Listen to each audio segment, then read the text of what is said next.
on the line, we got DJ from Ohio. Go DJ, go DJ. What's up, man? How you been, man?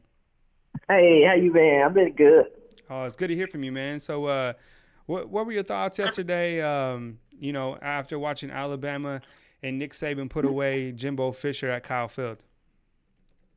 It was a really good game. I think they did a lot of good things. I was really impressed with the offensive line. Mm-hmm. I think that's the offensive line we'll see the rest of the year with Dickerson at center and with Brown being back. Mm-hmm. I thought they got a really good push on them guys.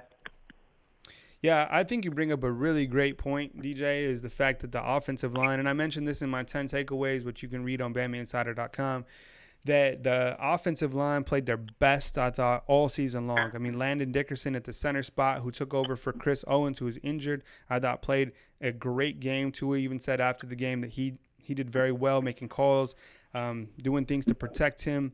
And I thought Deontay Brown, he played very well. And one of the things that Nick Saban mentioned, that Deontay Brown has to be in shape in order to play. Well, guess how many reps he played yesterday? 67 plays, and I thought he did a really great job. So let's look at the offensive line. You have at the tackle position, you have Leatherwood, you have Evan Neal, you have Landon Dickerson, you have Deontay Brown, and you have Jedrick Wills. That, no doubt, is Alabama's best set of 5 linemen. So Alabama finally finds their set of 5 up front. Alabama finds their pass rush. Perfect time to do that with the daunting back-end schedule that Alabama has.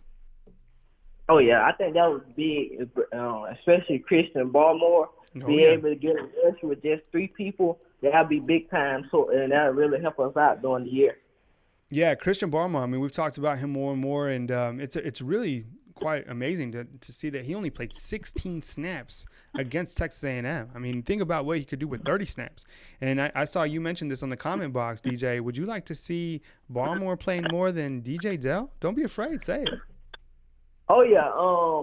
Well, they do different things. Like DJ Dell, he's probably better for the run. But when it comes to penetrating, you have to take Barmore. Mm-hmm. He's just so explosive.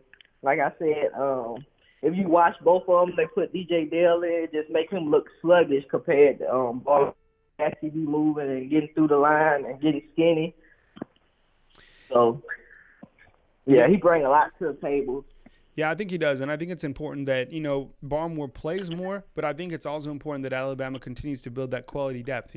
What Nick Saban's done over the past couple of weeks, he's played Justin Ebogbe, he's played Byron Young, he's playing Christian Barmore, and he's playing these younger guys, which I think is important not only for this season but for next season, because you want to continue to build that depth for the following years, because as you know, Raekwon Davis is going to exit out, and then you're going to have to, facilitate new guys to step up and jump in.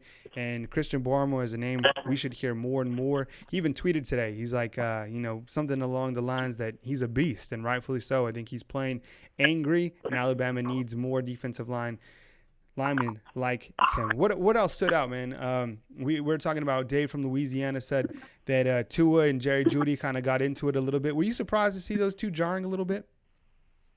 Not really, because when you competitor, stuff like that happen. So that happened in the championship game with Adrian McCarron in the center. They got into it, but they both probably saw different things. I don't really think that's nothing to even talk about. I think they still there on the sideline, and people kind of like blowing it out of proportion. Thank you, DJ. That's exactly how I feel. Hey, if you've ever played sports before and you're not on your teammate and you guys don't have a disagreement, you're not a competitor. You've never been on a team before.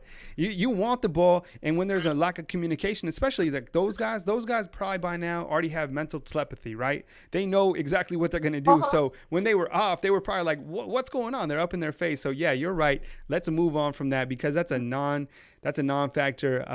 I wanted to update everyone. I've been getting a lot of questions on Devontae Smith and if he will be eligible for Tennessee.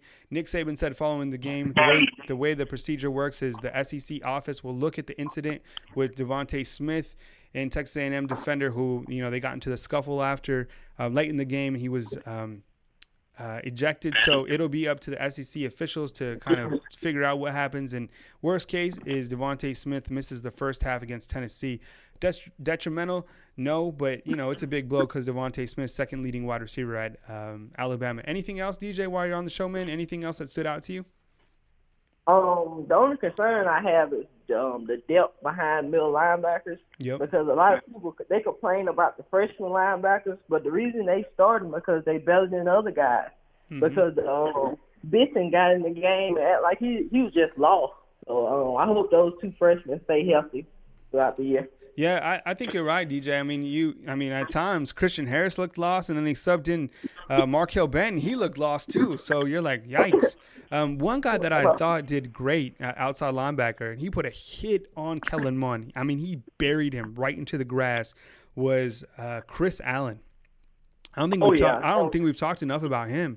I mean, I wonder if you could put Chris Allen at the inside linebacker position, have Anthony Jennings, Terrell Lewis, and Shane Lee. Am I making sense? Does that sound good? Sounds good to me. I mean, it don't sound too bad. Right? I mean, and think about this. Chris Allen has played inside linebacker before. I mean, I'm no defensive coordinator. Pete Golden knows way more than me. I'm just saying that could look nice. Yeah, you're right about that. Well, DJ, that's all I had. You take care. Have a good night. All right. Thank you so much, DJ.